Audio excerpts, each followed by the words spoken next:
Ketika Hanli mendengar ini, dia sangat kecewa. Tetapi itu juga tidak mengejutkannya. Bagaimanapun, pil naga kuning dan pil esensi emas adalah obat spiritual fana. Bagi orang biasa ini mungkin obat ajaib, tetapi bagi para kultivator abadi ini memang kurang. Karena pemuda itu tidak mendongak, Hanli pun tidak mau bertele-tele. Maka ia pun mengulurkan tangan untuk mengambil kembali botol porselen itu. Meskipun obat-obatan pil ini memang agak kurang, jika kamu punya lebih banyak botol, aku akan menukarnya denganmu. Pemuda itu tiba-tiba berbicara, tampak sangat simpatik.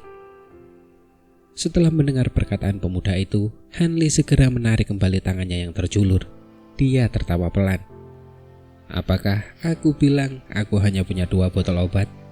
Hanli berbicara perlahan sambil menyipitkan matanya untuk fokus pada pemuda itu. Kamu punya lebih banyak. Pemuda itu sedikit terkejut, tetapi dia segera menunjukkan ekspresi ceria. Tentu saja, tetapi jika kau ingin terlalu banyak, aku masih perlu mempertimbangkan apakah akan menyetujui transaksi ini. Hanli berkata tanpa komitmen, karena dia takut pemuda itu akan memanfaatkan situasi. Bagus sekali, aku tidak butuh banyak. 3 botol saja sudah cukup. Itu akan cukup untuk membuatku menembus kemacetan dalam waktu singkat. Pemuda itu bersorak, tampak sangat bersemangat, yang sangat berbeda dari sikapnya yang sebelumnya dingin. Ini tidak mengejutkan. Siapa yang rela berpisah dengan obat pil konsolidasi yang mampu meningkatkan kultivasi seseorang? Bahkan tidak cukup untuk digunakan pada diri sendiri. Ini juga merupakan alasan utama mengapa pemuda itu tidak menukar jimat terbang beberapa hari terakhir ini. Pelat naga kuning dan pil saripati emas milik Hanli tidak dianggap sebagai pengobatan spiritual terbaik bagi para kultivator abadi. Tetapi berkat keunggulan kualitas, itu sudah cukup untuk memungkinkan pemuda tersebut menerobos ke lapisan ke-10 setelah sekian lama terhenti di puncak lapisan ke-9. Sehingga kekuatan pemuda itu pun meningkat drastis. Namun hanya Hanli, seorang bajingan yang memakan obat jenis ini sebagai cemilan, yang mampu menggunakan obat pil untuk pertukaran. Meski begitu, Hanli sepenuhnya menyadari alasan dibalik tidak mengekspos kekayaan seseorang. Hanli tidak ingin pemuda itu memiliki kesan bahwa ia dapat dengan mudah mengambil obat pil dalam jumlah besar tanpa merasa menyesal. Oleh karena itu, Hanli menyentuh dagunya. Tampak kesakitan sekaligus enggan berpisah dengan barang-barangnya. Begitukah? Bukankah terlalu banyak? Aku harus menukar semua obat yang kumiliki, ucap Hanli sengaja bergumam pelan. Ini tidaklah banyak. Bagaimanapun, ini adalah jimat roh tingkat tinggi dasar. Pikirkanlah jika kamu membawa jimat roh ini bersamamu saat kamu menghadapi bahaya apapun, kamu dapat langsung terbang tinggi ke langit. Kamu bahkan dapat terbang lebih cepat daripada kebanyakan burung. Itu setara dengan memiliki kesempatan lain untuk hidup. Selain itu, selama ki spiritual jimat itu tidak menyebar, itu dapat digunakan berulang berkali-kali. Itu benar-benar jimat roh yang berguna, ucap pemuda itu. Pemuda itu melihat Hanli tampak seperti dia akan memberikan semua obat pilnya. Jadi dia dengan kuat mempromosikan keuntungan dari jimat langit melambungnya dan semakin mengembangkan senyum di wajahnya. Takut Hanli tidak mau dan mundur dari transaksi. Jika kita ingin bertukar, baiklah. Berikan aku selusin kertas jimat itu sebagai hadiah. Buku itu juga, ucap Hanli menambahkan ketika melihat bahwa pemuda itu benar-benar menginginkan obat pilnya. Jadi dia langsung menunjuk selusin lembar kertas jimat putih polos dan sebuah buku tua berjudul mantra dasar. Pemuda itu terkejut sesaat. Namun saat melihat Hanli menunjuk ke arah kertas jimat tingkat rendah dan sebuah buku mantra yang mustahil dijual, dia pun langsung gembira dan menyetujuinya. Jadi beginilah bagaimana Hanli memperoleh jimat langit melambung dan bahkan berhasil memperoleh selusin lembar kertas jimat serta buku mantra yang telah diincarnya sejak awal. Hanli membolak-balik buku lama itu. Di dalam buku itu terdapat berbagai macam mantra dasar. termasuk 7 hingga 8 teknik sihir tingkat rendah dan 1 teknik tusuk tanah tingkat menengah. Bagi para kultivator abadi lainnya, buku semacam ini tidak ada nilainya, tetapi hal itu membuat Hanli luar biasa puas. Ini karena Hanli saat ini kekurangan teknik mantra dasar semacam ini. Meskipun kios di depannya menjual buku panduan yang lebih baik dan lebih lengkap, harganya sangat mencengangkan. Satu buku panduan berjudul Koleksi Lengkap Mantra Dasar 5 Elemen dihargai 90 buah batu roh kelas rendah. Dan buku lainnya berjudul Teknik Jimat Mantra Air Dasar dihargai 60 buah batu roh kelas rendah. Meskipun semua buku ini tebal dan berisi banyak teknik mantra, Hanli saat ini benar-benar tidak dapat membelinya sama sekali. Setelah mendapatkan barang-barang tersebut, Hanli merasa sedikit lelah dan tidak berminat untuk meneruskan jalan-jalannya. Jadi ia langsung keluar dari alun-alun dan menuju pavilion. Tidak lama setelah meninggalkan alun-alun, Hanli menoleh untuk melihat dan menemukan bahwa ada lebih banyak orang di dalam alun-alun.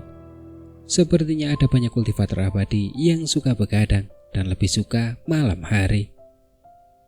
Ketika Hanli semakin dekat dengan bangunan-bangunan seperti istana ini, ia menemukan bahwa menara-menara itu sebenarnya dibangun dengan menggunakan kayu paulonia yang sangat berharga dan potongan-potongan batu kapur yang sangat besar. Tidak hanya setiap lantai diukir dengan gambar naga dan burung ponik dan dibangun dengan sangat halus. Bahkan ada sedikit fluktuasi kekuatan roh yang berasal dari salah satu menara di dekatnya. Mungkin itu adalah teknik pengekangan yang disebutkan oleh pendeta Tao Qing Wen. Hanli berjalan berputar-putar dan setelah itu akhirnya menemukan pavilion yang dicarinya. Ia berjalan ke arahnya. Namun sekitar 3 meter dari tujuannya, Hanli tiba-tiba merasa seperti terbanting ke sesuatu setelah sebuah kekuatan besar yang tak terlihat tiba-tiba mendorongnya dan memaksanya mundur jauh ke belakang. Hanli agak terkejut namun gembira. Tampaknya masih banyak hal yang belum diketahuinya di dunia kultivasi, dan dia sangat ingin mempelajari semuanya. Saat Hanli memikirkan hal ini, jantungnya berdetak lebih cepat. Dia menggunakan teknik mata surga dan menatap ke arah bangunan kecil itu. Pada akhirnya, Hanli melihat lapisan cahaya hijau samar di depannya, menghalangi jalannya. Seluruh pavilion ditutupi oleh cahaya hijau yang sama, seolah-olah sebuah mangkuk besar telah digulingkan dan menutupinya. Hanli melangkah maju sekali lagi, mengulurkan jarinya dan dengan ringan menusuk cahaya hijau itu. Ada perasaan lembut dan sangat elastis. Dengan menggunakan sedikit kekuatan lagi, ada kekuatan samar yang memantulkan kembali. Kekuatan pertahanan cahaya hijau itu cukup efektif. Karena Hanli berhasil memahami efek cahaya hijau, dia berhenti menyelidikinya. Dia mengeluarkan jimat yang diberikan oleh pendeta Tao Qing Wen dan berjalan mendekati layar cahaya. Pada akhirnya, layar cahaya berwarna hijau itu segera menghilang dalam riak-riak. Sebuah lubang bundar segera muncul untuk dilewati Hanli. Hanli menyimpan jimat itu dengan baik dan melangkah tanpa basa-basi menuju menara. Pada saat ini, lubang bundar itu perlahan mengecil hingga akhirnya tertutup sepenuhnya, mengembalikan layar cahaya itu ke tampilan normalnya. Menara di depan tidak dianggap terlalu besar. Hanya ada 2 lantai dan tingginya sekitar 33 meter. Namun, dari penampakan lahannya, masih ada cukup ruang untuk ditinggali 10 orang atau lebih. Hanli tersenyum dan mengangkat kakinya untuk memasuki gedung. Saat memasuki aula lantai pertama, selain 2 meja persegi besar dengan 8 kursi, ada 10 kursi kayu dengan pelapis sederhana dan elegan. Bahkan ada beberapa kultivator abadi. Biksu Buddha kecil kusang sedang duduk di lantai di sudut aula dengan kepala tertunduk. Matanya terpejam dan dia melantunkan bahasa Sanskerta, tampak seperti biksu senior. Mengenai orang-orang lainnya, Hanli belum pernah melihat mereka sebelumnya. Guru kusang, apakah pendeta Tao Qing Wen belum kembali? Hanli bertanya dengan sopan sambil berjalan ke arah biksu Buddha itu. Biksu Buddha kecil itu tidak menghiraukan Hanli dan terus menggumamkan beberapa kata, hingga Hanli menjadi tidak sabar menunggu. Biksu Buddha itu membuka matanya dan berkata kepada Hanli dengan ekspresi meminta maaf.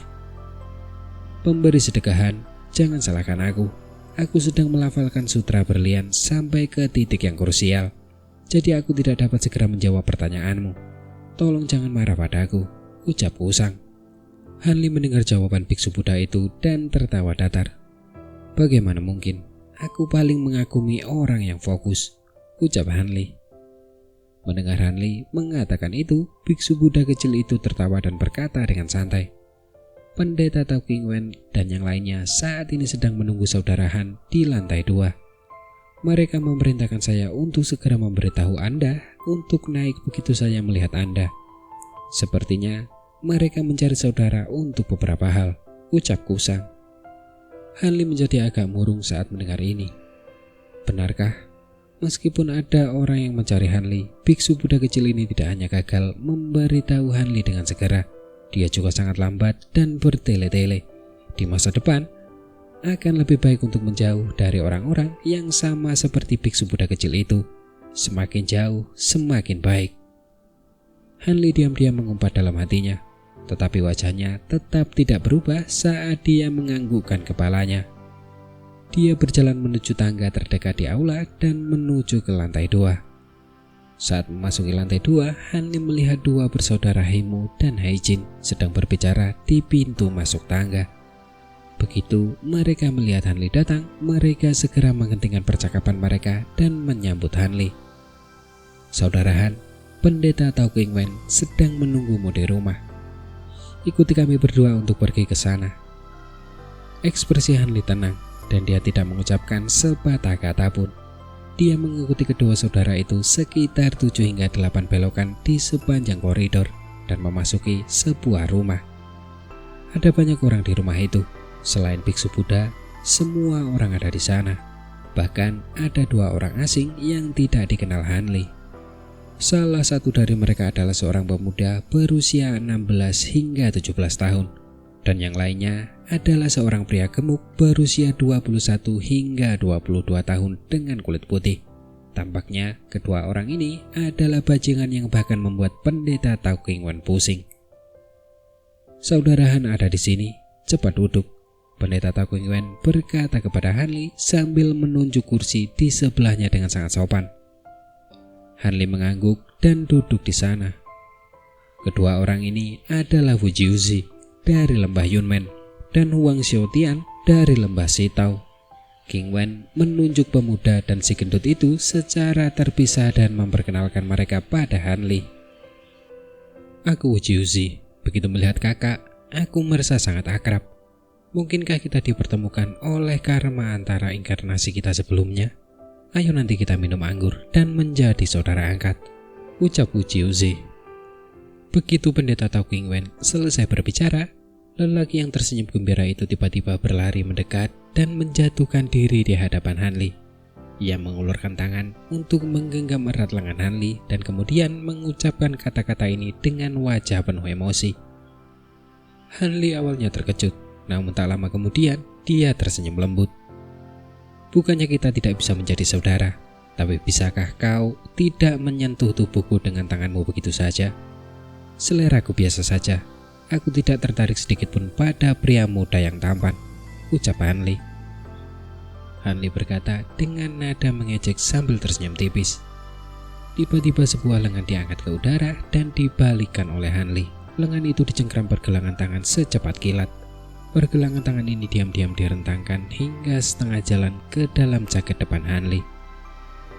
"Aneh sekali, bagaimana bisa tanganku menyentuh dada kakak? Aku benar-benar tidak sabar untuk menyapa kakak Hanli begitu melihatnya," ucap pemuda itu langsung melepaskan diri dari Hanli. Awalnya dia tersibuk karena terkejut, tapi setelah beberapa kali batuk kering dan bergumam, dia perlahan menarik tangannya seolah tidak terjadi apa-apa. Hanli tidak berniat menahan pergelangan lengan pemuda itu. Saat pemuda itu menggunakan kekerasan, Hanli telah melepaskannya dengan sukarela. Saat ini, Hanli benar-benar mulai tertarik pada Wu Jiuzi ini. Dia jelas seorang kultivator, tetapi dia menggunakan keterampilan mencuri seperti orang Jianghu. Keterampilannya ini benar-benar menarik. Namun, Tekniknya dipraktikkan dengan sangat baik. Kalau saja bukan Hanli, melainkan seorang kultivator lain, mereka mungkin tidak akan menyadari tipu daya kotornya. Pasti banyak orang di ruangan ini yang sudah menderita karena kejenakaannya. Tepat saat Hanli memikirkan hal ini, dia mendengar suara Hupinggu yang dipenuhi rasa bangga. "Bocah Hu, apakah kau sudah bertemu dengan lawanmu? Kakak Han benar-benar memergokimu di tempat kejadian. Apakah kau akan terus membanggakan bahwa kemampuan mencurimu sangat hebat dengan pencurian-pencurian kecilmu ini?" ucap Hupinggu. "Bagaimana dengan itu? Tuan muda ini sudah puas. Kau ingin aku mencuri darimu sekali lagi? Apa yang belum kucuri? Kau tidak memiliki apapun yang berharga dari ujung kepala sampai ujung kaki. Untuk apa kau datang ke pertemuan Selatan Agung?" Ujiusi berkata dengan kasar sambil mengerutkan bibirnya. "Apa katamu, bocah nakal? Bukankah aku sudah melunasi hutangmu saat terakhir kali kau mencuri dariku?" ucap Hupinggu tiba-tiba melompat dari kursinya dengan wajah pucat pasi. Selain itu, suaminya yang berjanggut lebat, meskipun tidak mengatakan apapun, memegang pedang lebar di belakang punggungnya dengan mata melotot ke arah pemuda itu. Hanli kemudian mengetahui bahwa Xiong Dali sebenarnya bisu dan karena itu mengandalkan istrinya untuk semua urusannya. "Cukup, kita semua adalah kultivator dan harus tetap bersikap ramah. Kalian berdua mundurlah, jangan berdebat lagi." Ketika pendeta Tao Qingwen melihat ini, dia mengernyitkan dahinya. Namun, setelah kata-kata perdamaian diucapkan, dia dengan sungguh-sungguh berkata kepada Jiuzi, "Saudara Wu, aku tahu pencurianmu hanya untuk bersenang-senang. Tetapi kamu harus mengembalikan barang-barang itu kepada pemiliknya setiap saat. Kamu tidak boleh memiliki niat jahat. Namun jika kamu terus melakukan ini, kamu akan memancing bencana cepat atau lambat. Tidak semua korbanmu akan mudah ditangani. Jika kamu menyinggung seseorang dari klan kultivator, itu bukan berarti kami tidak ingin membantu, tetapi kami tidak bisa. Itulah sebabnya kamu tidak boleh melakukan lelucon seperti ini lagi," ucap Qingwen. Ketika anak muda itu mendengar kata-kata tulus dari pendeta Tao Qingwen, dia tidak bisa menahan rasa malu. Dia menggaruk bagian belakang kepalanya dan berkata dengan tulus, "Sebenarnya dalam perjalanan ke lembah selatan besar, aku secara tidak sengaja memperoleh keterampilan mencuri ini. Namun karena aku menganggapnya lucu, aku tidak bisa tidak mempraktikannya secara tidak sabar pada semua orang. Namun karena saudara Han ini dapat mengalahkan adik laki-laki ini, orang lain di majelis besar seharusnya jauh lebih sulit untuk dihadapi. Itulah sebabnya semua orang seharusnya merasa lega karena adik laki-laki ini tidak akan mempertaruhkan nyawanya dan tidak akan menggunakan keterampilan mencurinya di majelis besar," ucap Jiuzi.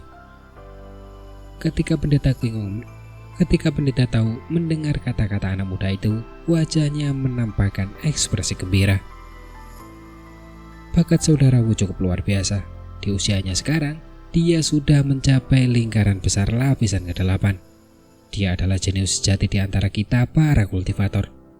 Akan lebih baik jika bersikap seperti ini, ucap Qingwen. Adik kecil ini tidak akan mengecewakan harapan pendeta Tao Qingwen. Aku mohon agar semua orang lebih memperhatikanku di masa depan, ucap Jiuzi memberi hormat yang dalam kepada semua orang satu persatu. Setelah melakukannya, kebencian terhadapnya pun sirna. Meskipun wajah Hupinggu masih menunjukkan ekspresi agak tidak ramah, raut wajahnya jauh lebih baik daripada sebelumnya. Tampaknya dia dengan enggan menerima niat baiknya. Pendeta Tao Qingwen menoleh dan berkata kepada Hanli sambil tersenyum, "Saya tidak menyangka bahwa saudara Han yang baru saja bergabung dengan kita akan segera melakukan pelayanan yang begitu besar. Pendeta Tao yang rendah hati ini ingin mengucapkan terima kasih," ucap Qingwen.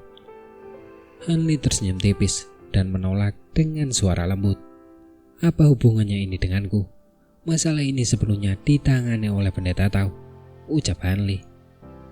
Pendeta Tao itu menggelengkan kepalanya sambil tersenyum dan tidak berbicara lagi. Namun pada saat ini terdengar suara samar. "Pendeta Tao, untuk apa kamu memanggil kami semua? Mengapa biksu Buddha ini tidak ikut bergabung?" Ternyata si gendut berkulit putih itulah yang mengucapkan kata-kata itu. Namun pria ini sebenarnya memenuhi syarat untuk berbicara kepada King Wen dengan cara ini. Han Li sudah lama tahu bahwa di antara mereka, si gendut memiliki kekuatan sihir paling hebat, lebih dari King Wen. Itulah sebabnya tidak ada yang berani mengejek kata-kata kasar si gendut. Bahkan Wuji Uzi itu memiliki penampilan datar dan tidak menunjukkan sedikit pun perbedaan. Sepertinya dunia kultivator ini hampir sama dengan dunia persilatan. Hanya mereka yang kuat yang akan dihormati, pikir Han Li saat melihat ejekan ini. Saudara Wang adalah orang yang tidak sabaran. Baiklah, Taois yang rendah hati ini akan mengungkapkan alasan mengapa dia memanggil kalian semua ke sini. King Wen melambaikan pengocok ekor kudanya dan berkata tanpa sedikit pun amarah. Pertemuan besar selatan telah melewati separuh durasinya. Pertemuan itu akan berakhir dalam 10 hari. Bukankah semua orang seharusnya mengakhiri urusan mereka?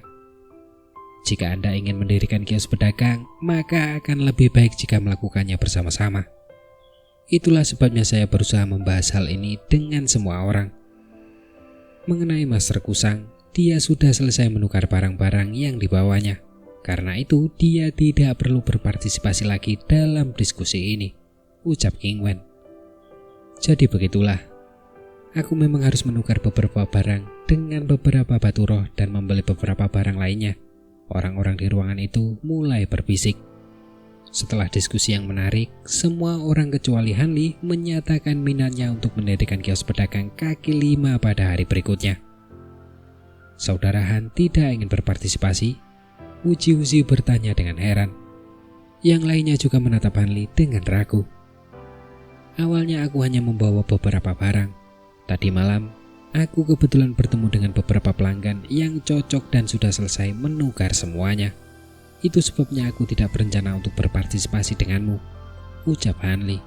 Dengan tatapan tenang, Han Li menjelaskan dengan acuh tak acuh.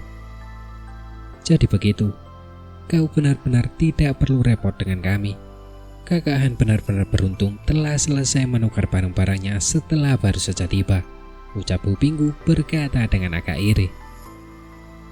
Yang lain juga menatap Han Li dengan pandangan iri. Kamu benar-benar beruntung. Setelah Han Li mendengar ini, dia tersenyum dan tidak berbicara lebih jauh. Pendeta Tao King Wen melihat bahwa diskusi bisnis telah selesai. Ia berdiri dengan gembira dan berkata, kita semua harus beristirahat dengan baik malam ini dan bangun dengan semangat besok. Saya harap kalian semua akan mendapatkan keuntungan yang baik. Begitu semua orang mendengar ini, mereka juga berdiri dan tersenyum dan bersiap untuk pergi. Pada saat ini, pendeta Tao King Wen sepertinya teringat sesuatu. Ekspresinya tiba-tiba berubah serius dan dia berkata kepada semua orang, ngomong-ngomong, setelah pertemuan besar selatan selesai, semua orang tidak boleh pergi sendiri. Kudengar setelah beberapa pertemuan besar di selatan berakhir, beberapa kultivator bebas seperti kita menghilang tanpa jejak. Akan lebih baik untuk lebih berhati-hati.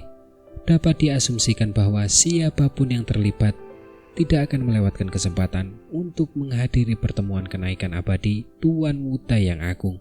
Semua orang harus tetap bersama untuk meningkatkan keselamatan mereka, ucap King Wen.